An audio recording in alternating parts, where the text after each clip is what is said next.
in beauty by the effulgence of his toe nails.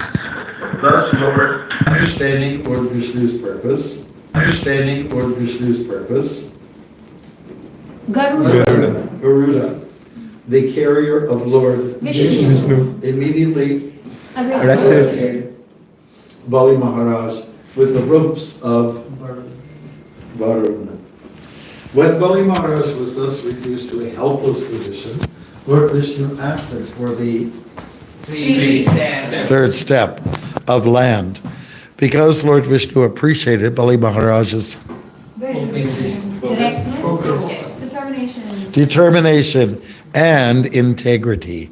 When Bali Maharaj was unable to fulfill his promise, Lord Vishnu ascertained that the place for him would be the planet Sutala, which is better than the planets of heaven. Okay. So we're going to read the verses now. How many? 8? 1 to 8. 1 to 8. Okay. Shukadeva Goswami continued. When Lord Brahma was born of a lotus flower, saw that the effulgence of his residence, Brahmalok, had been reduced by the glaring effulgence of the toenails of Lord Vamanadev, he approached the Supreme Personality of Godhead. Lord Brahma was accompanied by all the great sages, led by Banichi and by yogis like Sanandan. But in the presence of that glaring effulgence, O King, even Lord Brahma and his associates seemed insignificant. Among the great personalities who came to worship the lotus feet of the Lord were those who had attained the perfection, self-control, and regulative principles, as well as experts in logic, history, general education, the Vedic literature known as Kalpa, dealing with the Lord. Others were experts in the Vedic corollaries, like Brahma Samhita, all the other knowledge of the Vedas, Sama, Yajur, Rig, and Atharva, and also the supplementary Vedic knowledge, Ayurveda. Others were those who had been freed of the reactions to fruitive activities and transcendental knowledge, awakened by the practice of yoga. And still others were those who had attained residence in Brahmaloka, not by ordinary karma, but by advanced Vedic knowledge. After devotedly worshipping the raised lotus feet of the Supreme Lord with oblations of water, Lord Brahma was born of the lotus, emanating from Lord Vishnu's navel, offered prayers to the Lord.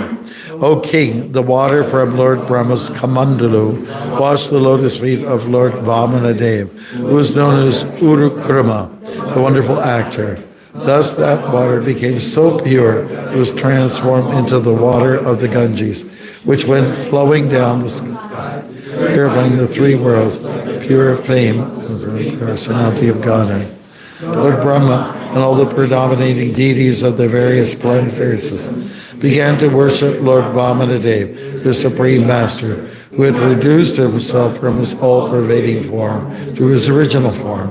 They collected all the ingredients and paraphernalia for this worship. They worshiped the Lord by offering fragrant flowers, water, padya, and arghya, and agaru pulp, then fused grains, fruits, and sprouts. Also, they offered prayers indicating the glorious activities of the Lord and shouted, Jaya, Jaya.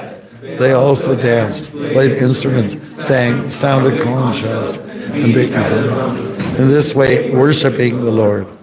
Jambavan, king of the bears, also joined ceremony. Sounding his bugle in all directions, he declared a great festival for Lord Vamanadev's victory. Hare Krishna. What shloka are we focusing on? 56. Really? Yeah, we're reciting 56. Well, my dear honey child, there's no such thing as 56. Okay, whatever it is. Maybe it's a typo, I don't know. Well, I think it's a typo. Maybe it's 6.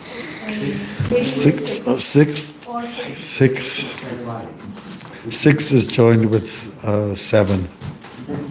Yeah, let's just do 6. Here's the age of confusion. Let's just do 6 as well. 6, no purport though. Okay, then let's do 5. Well, I guess it's your birthday. It's okay to, all right. Okay, are we ready? Pramadayo Lokanatha Swanataya Samadrita Sanuga Balim Ajaguru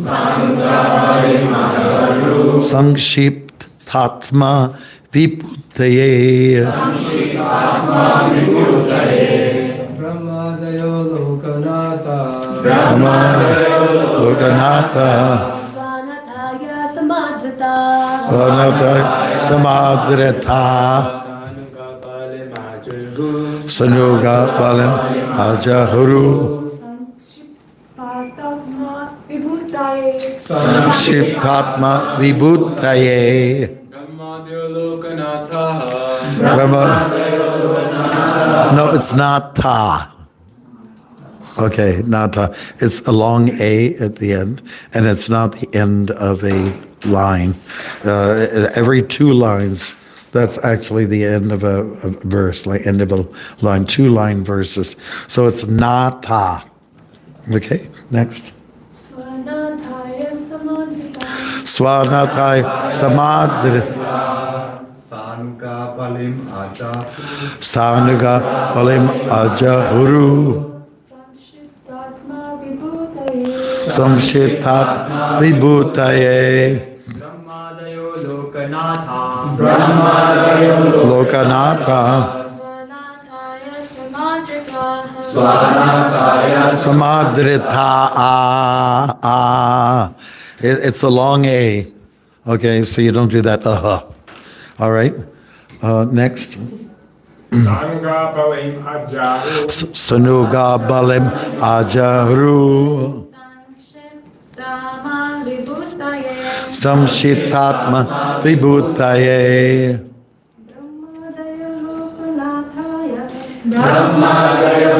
Lokanatha Swanataya Samadrita Sanuga Palim Ajaru Samshitat Vibhutaye Brahmadaya Lokanatha Swanata Samadrita Sanuga Palim Ajaru Samshitat Vibhutaye Brahmadaya Lokanatha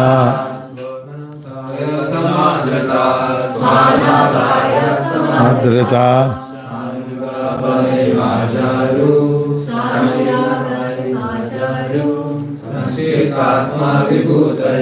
Samshitatma Vibhutaye Brahma Adayaha. Great personalities. Headed by Lord Brahma. Lokanatha. The predominating deities of various planets. Swanataya. Unto their supreme master. Samadrita. With great respect. Saanuga. With their respective followers. Balim. Different paraphernalia of worship. Ajahuru. Collected. Samshita Atma Vibhutaye. Unto the Lord who had expanded his personal opulence, but had now reduced his size to the Vamana form. Unto the Lord who has expanded his personal opulence, but now reduced his size to the Vamana form. Translation, we'll do this together. Lord Brahma and all the predominating deities of the various planetary systems began to worship Lord Vamanadeva, their supreme master, who had reduced himself from all form, his original form. They collected all the inhabitants paraphernalia for this purport by His Divine Grace, A.C. Bhaktivedanta Swami Prabhupada. Haribol.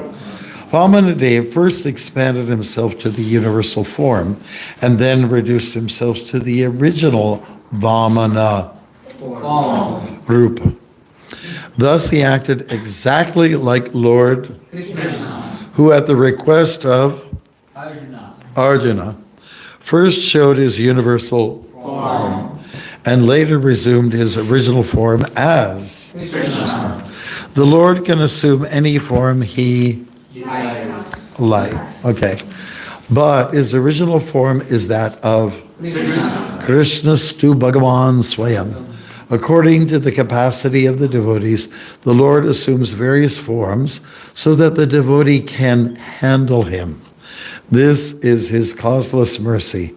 When Lord Vamanadeva resumed his original form, Lord Brahma and his associates collected various paraphernalia for worship with which to please him. Hare Krishna. Oh, thank you. Hare Lord. I'm just going to take this water, which has a little bit of chlorine in it, I'm sure. Okay. This is a pastime. This is a pastime which makes lots of noise. It's a pastime that is of epical scales. You know, we're talking about one of the siddhis. You know, where you can become smaller than the smallest, become larger than the largest. It's outlined in the Nectar of Devotion by Srila Prabhupada. Rupa Goswami Bhakti Rasamrita Sindhu. I put the slash in there. And, you know, we have other instances of where Krishna became small, became big. How about the story of Hanuman? In order for him to get into the fort of Sri Lanka, he took on a very small form and he flew around. Zzz, where's Sita? Where's, you know, all that. Took a very small form. And then he went back to his original form. Everybody likes Hanuman, right? He's got a good build. Yeah, he's got a good body. And we also love Hanuman because he's very loyal and because he's a staunch brahmachari. There's two staunch brahmacharis that we can, let's say, respect in the Vedas. We have one example from the Ramayana, and that is Hanuman, and also an example in the Mahabharata. Who would that be? Bhishma Deva, here. And he was also very powerful and strong on the strength of his celibacy.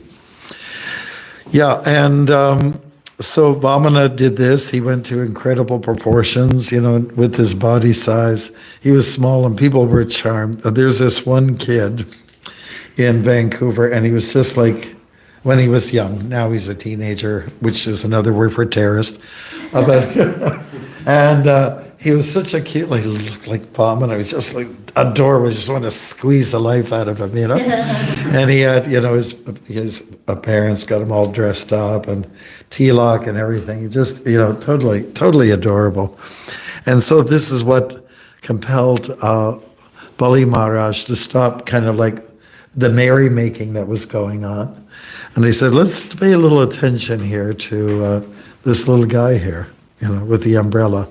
And the, you know, the doorknobs, you know, the shoes with the doorknobs. And he had matted hair, and he had deer skin he was sporting.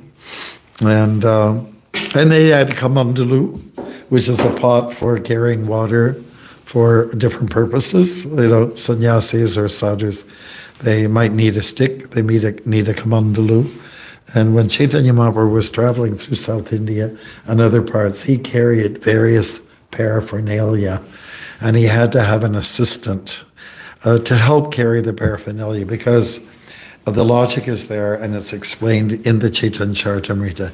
He had to keep count of his mala, you know, his chanting, so he needed a hand to be free for that. And then he had Kala Krishna Das was the name of his associate, and he was the one that witnessed all these animals going wild and liking each other. You know, natural predators and prey were starting to like kiss each other and dance, by the way. Dance. If animals will dance during kirtan, what to speak of humans, you know? We should be. I guess we should give that example in the upcoming conscious kirtan seminar. Talk about animals dance. Why can't you guys dance? Right. All right. So, and this, I'll just divert a little bit. This devotee who was an associate of Chaitanya Mahaprabhu, he actually had, ran into some personal difficulty. He met with some like the gypsy type people, the types that people steal, and they also sometimes, well, the rumor has it, they kidnap kids sometimes, Gypsies don't have the best reputation. But he got enticed by, they were the Bhattaharis, that's the name of the group. And Chaitanya Mahaprabhu was concerned because he was his associate, his assistant, and now he didn't have one. Now, look at this remarkable thing.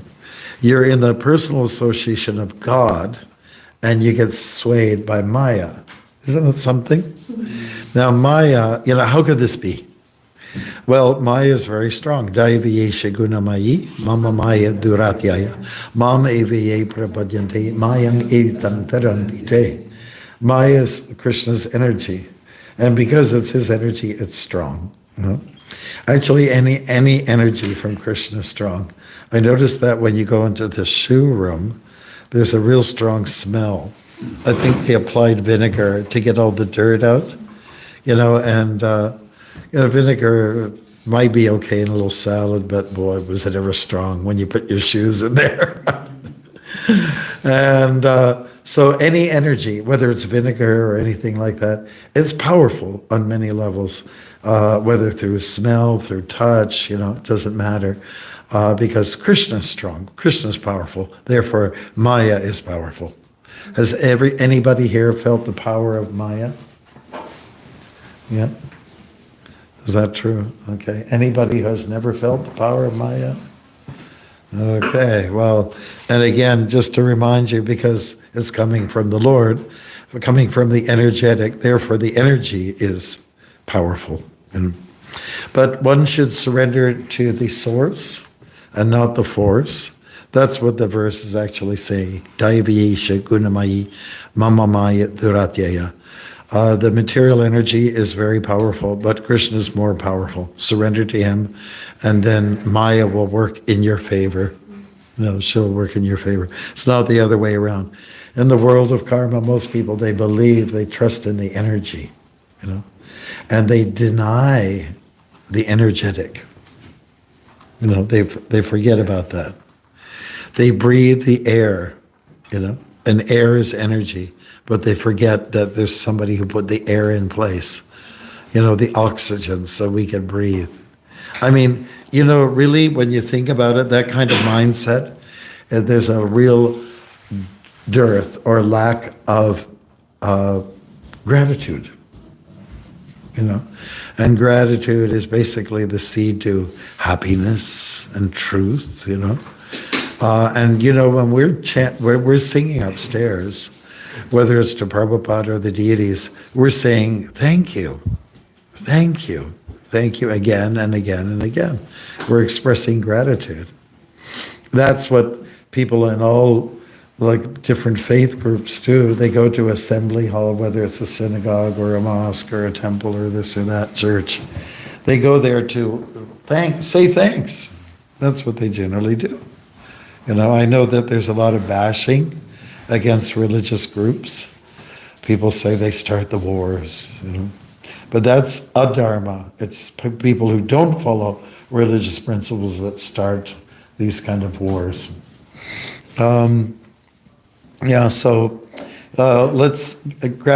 Expressing gratitude is important. Now, what we're hearing in this verse, let's look at it once again.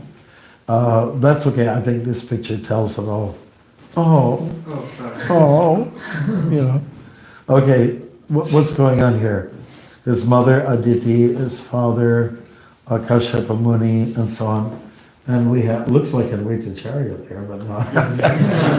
We have all these persons who are honoring him, worshiping him. He's considered to be the supreme master. And don't let small things fool you. you know. I mean, Krishna, as you know, in his Leela as a child, Bala Gopala, is adorable also, right? In fact, some people like that side of Krishna more than anything else. Do I have any takers on that? How many people like darling and charming Krishna as a baby, right? Maybe more than all of the others, you know. It's a very beautiful time of the year at the month of Damodar Kartik to remember Krishna as a baby, you know. And they choose that over any other, you know, age category that can be found in. Totally adorable. And he's worshipped. So the shloka here is important. Lord Brahma, by the way, is a sizable character, and he's also of a very pure character. He heads up our sampradaya, but Brahma has made some mistakes along the line, you know, also, you know that. Perhaps some of you know the stories in the Bhagavatam. He actually had some incestual, you know, desires, you know, and, you know, along those lines, and same-sex issues with Brahma. And he got a new body, and he was blessed. And, you know, just to let you know, the head of our sampradaya wasn't squeaky clean in the beginning. Okay, what about the Church of England? You know who started the Church of England? Does anybody know? Henry VIII. What was Henry VIII known for? Multiple wives that he killed. He killed some wives if they didn't give him a And kid. He changed the law as well as the church law so that he can get divorced to his. Yeah, he broke away from the Vatican, and he's the he's the head of their sampradaya, the Church of England. Isn't that something? Now, people in the Anglicans Church of England means Anglicans. They're very nice people. You know, we meet them. They're wonderful. But the persons who triggered the whole movement was of questionable character. And there's others like that. Some people will even look at Muhammad and say, wow, he was doing those things. Haribol. Okay, so Vamana, no fault. We cannot find any fault in him. Maybe somebody can say he's a trickster. But Krishna also qualifies himself in the Bhagavad Gita as a trickster. Of all the hoaxsters, he's the topmost. He can trick people. You know, that's his job, to trick people and bamboozle us, you know. Do some kind of magic and put us in some kind of awe, you know. And he tricks, yeah. He can be a little sly and cunning even, you know. He goes out in the middle of the night and he steals butter with his friends. They all plan it all out, you know, we're going to do this, we're going to do that, we're going this place and that place, and we'll bring our monkey friends over, you know. So somebody might say that's a little bit cunning, you know, and that he is, and that he's tricky. But we cannot fault Krishna because he owns all the houses. Right? And the butter is his. He owns all the butter. In fact, in the Gita, he says, I am butter. I am the fire. So you can't criticize with him. Radharani had an issue with him, you know. You killed the bull. And a bull is supposed to represent sacredness, dharma. But Aristasura was killed by Krishna. And so Radharani was faulting him for that, you know. This is all just interesting play and pastimes. But, you know, Krishna can get away with it. He's not going to get bad karma. And of course, Aristasura was the emblem of adharma, whereas a normal bull is supposed to be, you know, an incredible powerhouse of support, you know, tilling the fields, you know, by his power, he's been able to do amazing things, you know. Anybody ever heard of Lord Shiva? He has a favorite pet, you know? Yeah, Nandi, and he's just wonderful. Talking about paraphernalia, whenever I see this word, I think of Lindsay, Ontario. Because one year, when I was a brahmachari, I was doing Sankirtan in Lindsay, where Krishnadas and Purnamasi live, right? And there was a store in the main street called paraphernalia. I thought it was a word that Prabhupada made up, or is classical English, but paraphernalia So I went in there, and of course I felt at home. Paraphernalia. These are items. These are, let's say, props, if you will, that are used in the service of the Lord. So like now, Amala Harinam has got a prop in his hand, and it's a pencil, right? Yeah, and he's taking notes. Some of you have pads, that's paraphernalia. Some of you have a attar stuck in the rose. That's that's called paraphernalia. This is a device that's also paraphernalia, which is going to put the AC units on. Does anybody want the AC units on? Do you want? Oh, you want? I'm okay. I'm aloof. Today I am, anyways. Yeah. So there's all this, these attachments and emblems that the Lord has. Let's look at the image of Vamana again. Okay. We already discussed some of his dress code, right? So we have the kamandalu there. He did have a belt. There's beads. It doesn't show it here. It had matted hair or just disheveled hair, kind of like Rastafarian, that type, and then he has a deer skin, which is commonly worn or used by yogis in meditation, right? It appears in the Bhagavad Gita. Does anybody remember what is said in the Bhagavad Gita about deer skin? No? Or maybe like one has to sit on it. Yeah, that's it. Sit on it's something soft. My understanding is that somebody can, let's say maybe research it, but there's a scent that comes off the deer that snakes don't like, It's custom. That's the name. Their label. Musk, and so I believe the snakes don't like that. They stay away. So that's one of the practical purposes. There's also kusha grass that is underneath, for a little bit of softness. Kusha grass is also very auspicious, used in as paraphernalia and yagyas and homas and things like that. So this is what it is.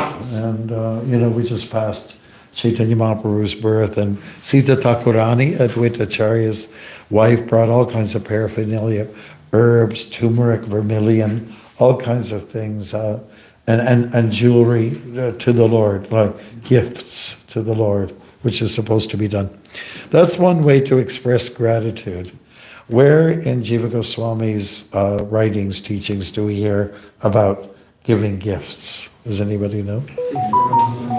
What was that? Don't all speak at once, then. Okay, yes. 6 living exchanges. Loving exchanges, what are they? Giving gifts, accepting gifts. Okay. Should I go with everything or? Well, sure, we can ask someone else. That's very kind of you. Yes. Revealing mind and heart and confidence, and hearing and confidence. Okay, great. And sure, something happens at birthdays, right? He already addressed that. Yes. Anybody else have anything to say? Into the 6 loving exchanges. Appreciating his qualities. The Lord's qualities. Anybody else? Yes. Okay. Prashadam. Prashadam. Giving gifts and receiving prashadam and receiving gifts. How many people think that receiving prashadam is a gift? Good. Isn't it about the greatest gift that you can get, prashadam? And so we get gifts at least 3 times a day here. Think about it. It adds up, After a 3-month stay with the Bhakti Academy, 3 times 30 times whatever, 3 times 30. 90 times a day you get gifts in the form of prashadam. Prabhu, come on in. Are you okay? We missed you this Wow. Okay. The latest paraphernalia. Yeah. We have a catwalk. What do they do? We're talking about the clothes. All right. So the paraphernalia is important. And just since we're talking about paraphernalia is as good as God.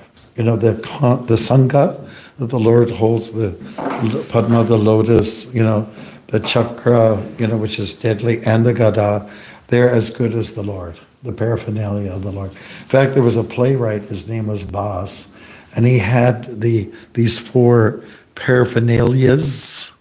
I don't think there is such a word, paraphernalias, items of paraphernalia, that became personified. They started talking. Isn't that interesting? Artistic license. That was also the movie Beauty and the Beast. Oh, is it? Okay. Yeah, the candle, the cup. Well, I they wonder- started speaking to each I other. wonder where they got their ideas from. Probably from the Vedas, right? Like everything. Like everything. All right. So these are things to consider when we're talking about Vishnu. There's a lot of other paraphernalia. We all know that he lies on the great snake. That's also the Nagas. They come out and provide shade like a canopy. That's also as good as the Lord. And also another feature of the Lord that's as good as the Lord, it's expressed in the Bhagavatam. The devotees of the Lord are also the paraphernalia of the Lord, and they're also worshipable. Now we offer obeisances to each other in the morning, and then some of us give hugs. I've known the hugging culture is increasing, and basically what you're doing is you're honoring the Lord who's come in different forms, and devotees are one of those images. So if that's the case, please be very careful how you deal with each other, and don't vilify or don't offend each other. Don't be a pashandi. Don't be a madman and start criticizing the devotees, but rather like them and love them. Like, we should be very proud of what we've got here with Bhakti Academy. All the devotees, everyone here is, very, very kind of on board with their bhakti. Isn't it, Paul? Didn't you notice that there? Such a good bunch.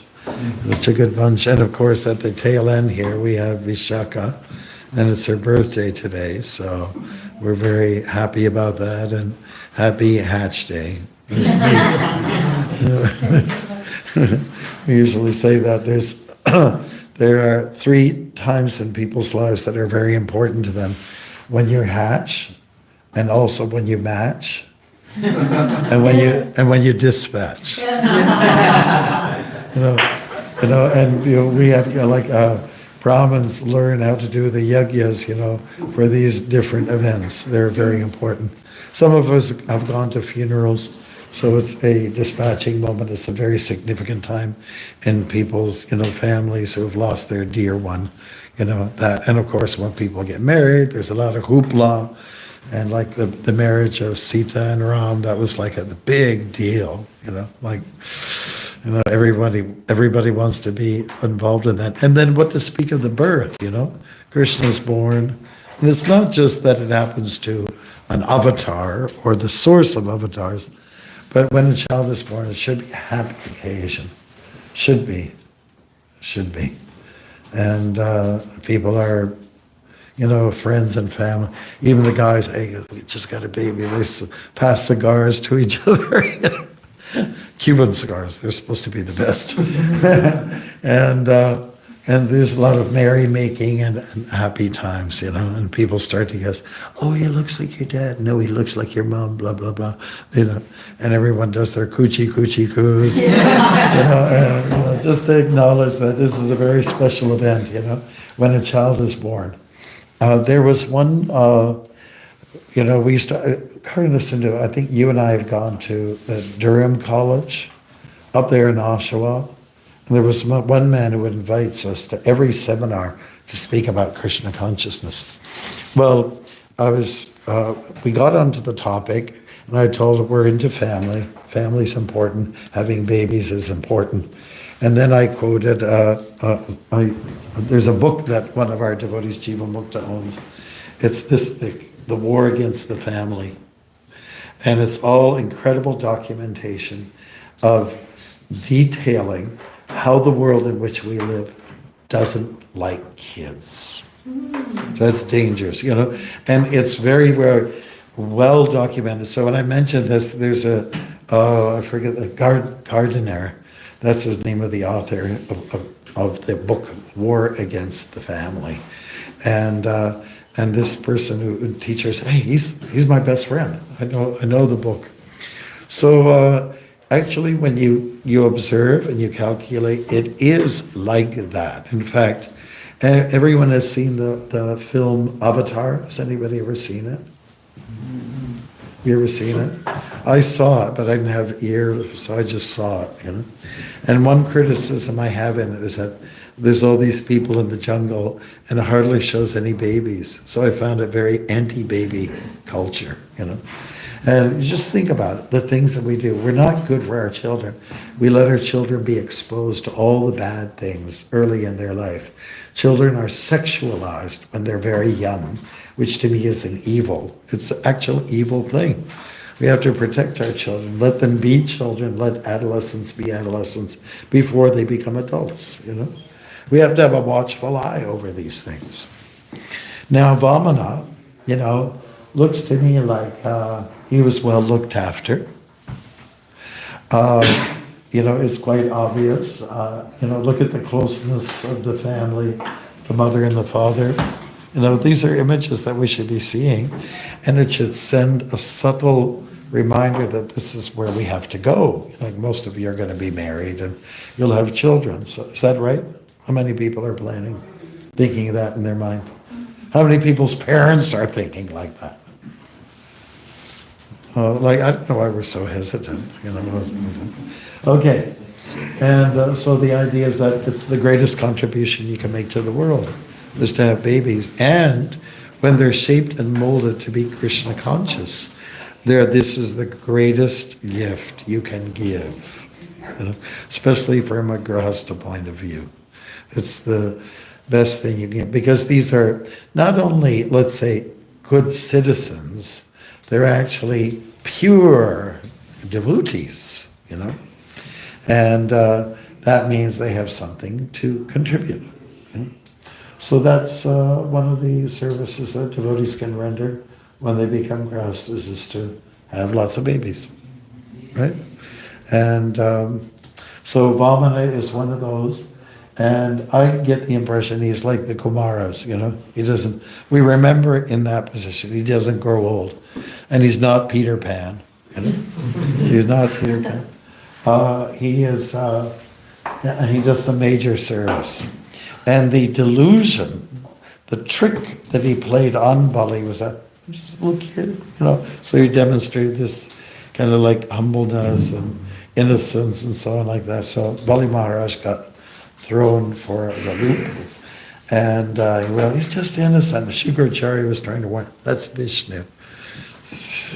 So he got a little bit confused himself, but look, he's just an innocent little boy, you know.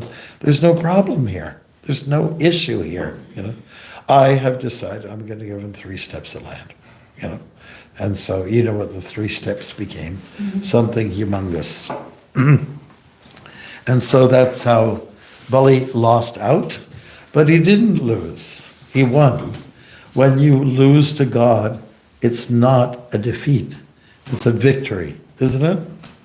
We have the word parichaja, it means surrender. And that is a gain, it's not a loss. You know? And wherever there's gain, there's going to be some pain in the beginning. So Bali felt that. He felt the pain, the confusion, that his guru was telling him something that was contrary to what he had been taught throughout his life. So it's a little bit confusing. Nevertheless, he went by his heart, and he didn't go like we were the last few days were talking, going by the book, you know? Going by the book. Have you met devotees who go by the book? Like all the details, you know? Yeah. Have you met devotees? Prabhupada said. Okay, have you ever met people Prabhupada said? They said. And in some context, you know, it may be the case, but maybe not in all contexts. I'll give you an example and then I'll shut up for a bit. Yeah, Prabhupada was walking a morning walk with 2 sannyasis. He says to one sannyasi, so the purpose of a sannyas is to move about, travel about, and inspire people. So now I want you to start traveling. Then he looks at the other devotee. The purpose of a sannyasi is to surrender what needs to be done. So I need a manager here, and you're a good manager. I need you to stay here and not travel around. Okay? So how can you, comprehend that? How can you accommodate two directives going in the different direction? But it's all based on the context, And so that's very important for us to embrace. And otherwise you become a fanatic, And there's nothing worse than being a fanatic. It's okay to be a fun addict, but not to be a fanatic, okay? So let's be fanatically in love with Krishna and fanatically in love with the directions Prabhupada has given us. And then we shall thrive spiritually. Hare Krishna. I'll end it right there and we'll see what you all come up with. Yes, my radar is... Okay. Maharaj, today is also the appearance day of Shiva's Pandit. If you could, I don't know if you wrote any poetry for him or if you want to just share something about his appearance. No, I haven't, but I think we can pop up a one-page about Srivas. Could we do that? That'll be more comprehensive. Yes. He'll look it up. In the meantime, we're looking for any other, let's say, questions. Yeah. Maharaj, it is said that sometimes even Brahma has to take a human form to get delivered. Sometimes they mention it. But Brahma, we all have a guru. Brahma never had a guru. He directly had Lord Vishnu. No, that's a guru. So for us to kind of get connected to Vishnu, we need to have a guru. But in his case, but still he got direct kind of darshan. Yeah, but he had a guru. Propensity to. And Arjuna had a guru too. The same guru, same God. God is guru. We shouldn't forget that, right? God is guru. God is also guru in the heart. Chaitya guru. God gives directions. Whole chapter in Bhagavad Gita about Paramatma in the heart and how Paramatma is an overseer, over-permitter. He's standing there neutral. He also is caring. He dissolves darkness and brings light. There's a lot of good qualities that are describing the glories of Paramatma. So God is in the heart as guru. But you need a guru. You can't just go on your own. You need a guru. Srivas Pandit, fifth member of the Panchatattva. Sri Krishna Chaitanya Prabhu Nityananda Vishnu Advaita Gadadhar Srivas and Gaura Bhakta Vrinda lived in Navadvip before the advent of Lord Chaitanya. Srivas leads his brothers Sri Ram, Sri Nidhi and Sri Pati in their devotional lives of singing Krishna's names, worshipping the Lord and bathing thrice daily in the Ganga. Okay. Meeting with Sri Advaita Acharya, they studied the Bhagavatam and prayed for an incarnation of the Supreme Lord. Why did they pray? Because only an avatar of Krishna could re-establish Vaishnavism among the staunch atheists, logicians, and proud pundits harassing Nadia at that time. Doing good so far? All right. So Malini, wife of Srivas, was a constant friend of Shachi Devi. She served Nimai as a nurse. When Vishwambar appeared, the hearts of all the devotees were filled with parental affection. That's called Vatsalya Bhav. Gaurachandra loved Malini and Srivas as a second mother and father. Srivas Angan was located 200 yards north of Nimai. That's the second noise. Where do we go? Oh yes, house. Srivas Pandit's palatial home had large, comfortable rooms, a high protective boundary wall, and lush, densely foliated gardens and groves. Every night, Sri Gauranga and his dearest friends would enjoy ecstatic kirtan here and taste the mellows of Vrindavan. Okay, so this is where all the kirtan started. You can go there, Srivas Angam, and get very inspired. The devotees were chanting and dancing, And they would go on for, it was kind of like the late show. And some people were not that happy with it because the curfew was beyond the curfew. Okay, and so there's a little bit more about it.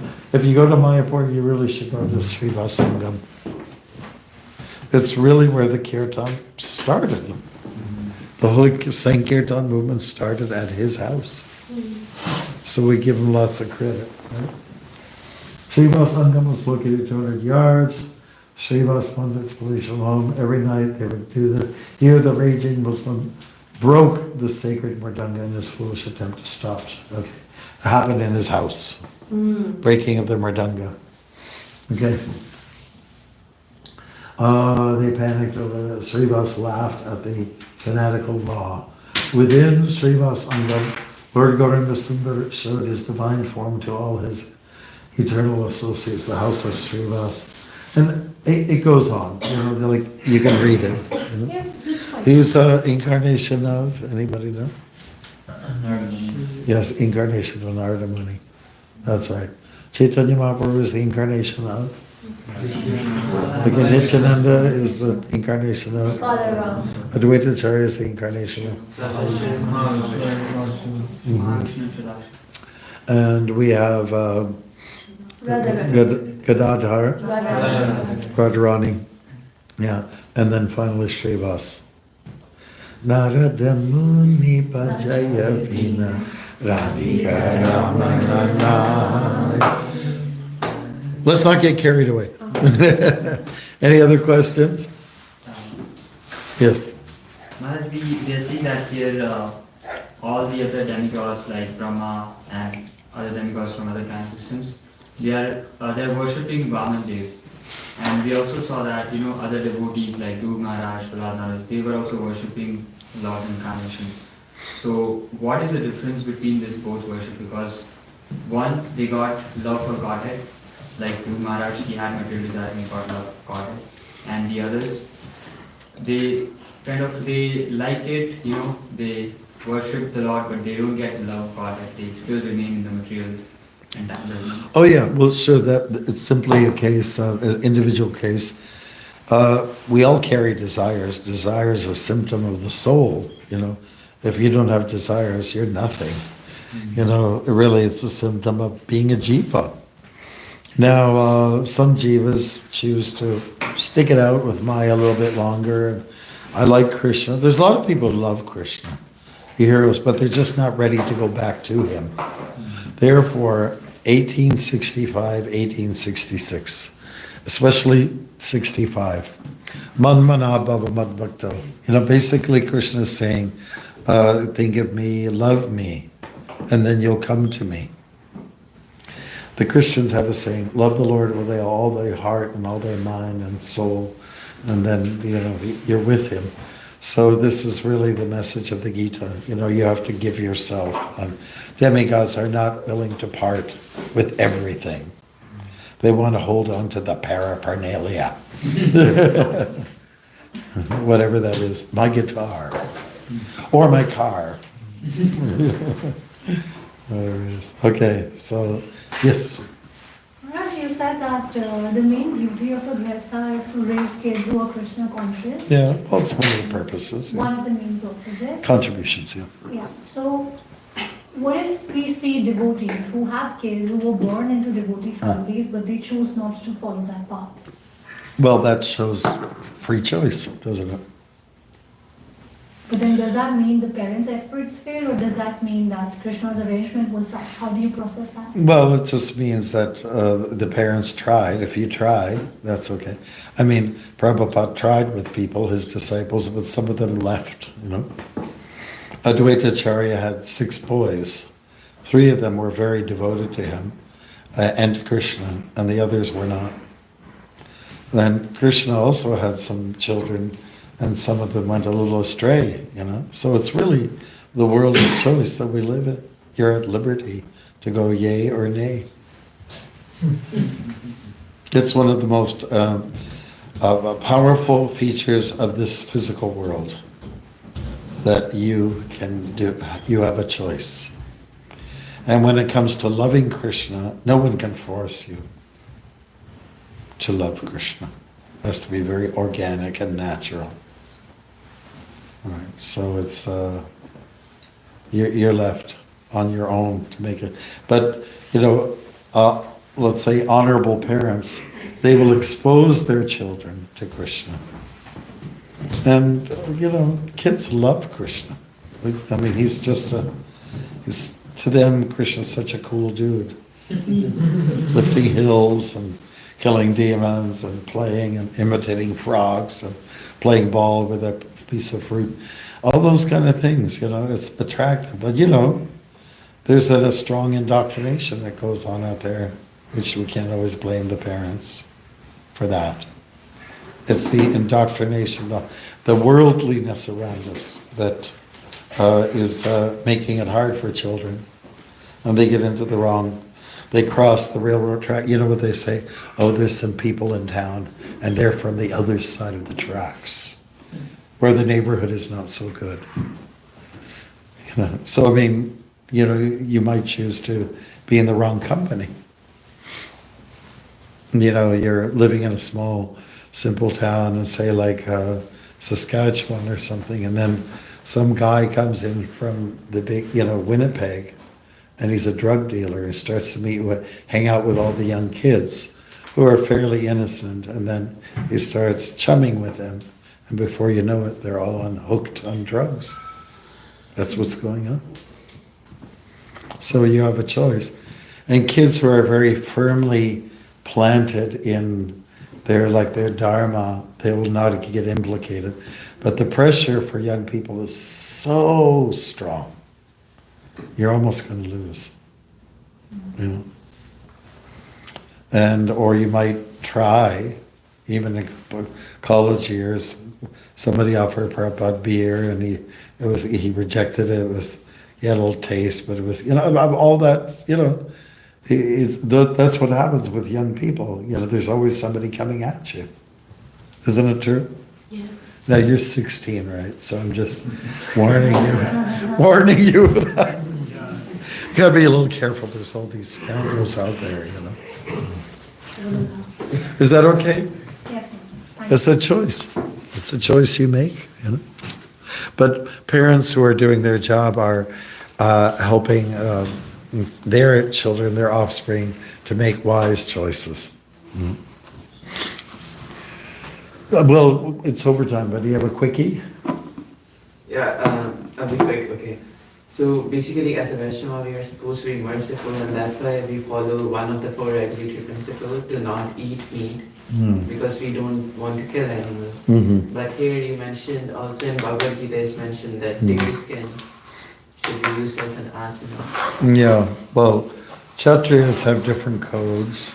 There's nothing said here about animals dying of natural causes. We have a mridanga. Somebody bring the mridanga? And there's what's on the either end of them. Yeah. So, there's some, everyone knows that mridanga, people who want to purchase mridangas want the ahimsa mridanga. And some merchants, they don't really know, and they don't care. They just want your money. So they'll lie. They'll say, oh, no, ahimsa, like this. Well, they don't know. There's a lot of cheating going on. So you want to get things from the purest source, if possible, right? There's something also to be said about certain animals, they overgraze, so hunting is allowed in our culture. It actually is allowed. Kshatriyas would do a little target practice on animals, but select, and the hunters, there's a hunter class, and they were there to help check the balance, imbalances. Everybody heard the story about, what's that place there? The big, what's the famous park in the state of Wyoming? Yellowstone? Yellowstone, yeah. The herds of bison and other animals, they were just overgrazing. So the grasslands were turning into almost like deserts. Now, one of the reasons for it happening is because farmers were shooting wolves because they were trying to protect their livestock. So then it happened in Saskatchewan. There was an agreement made. This is when the US and Canada were friends with each other. and they brought herds of wolves in, reintroduced them because they were all gone. They were, man destroyed them.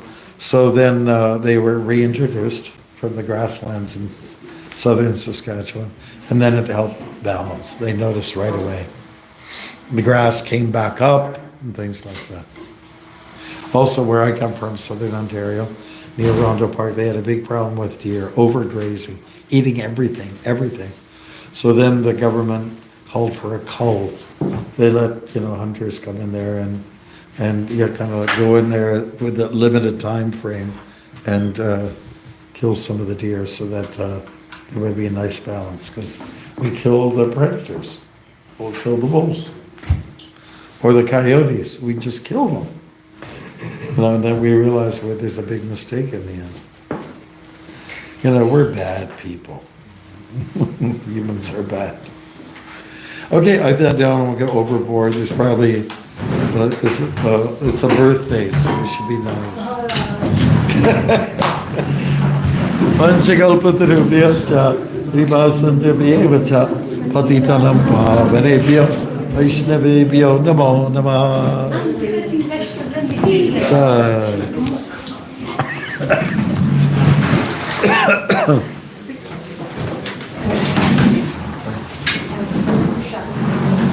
Yes.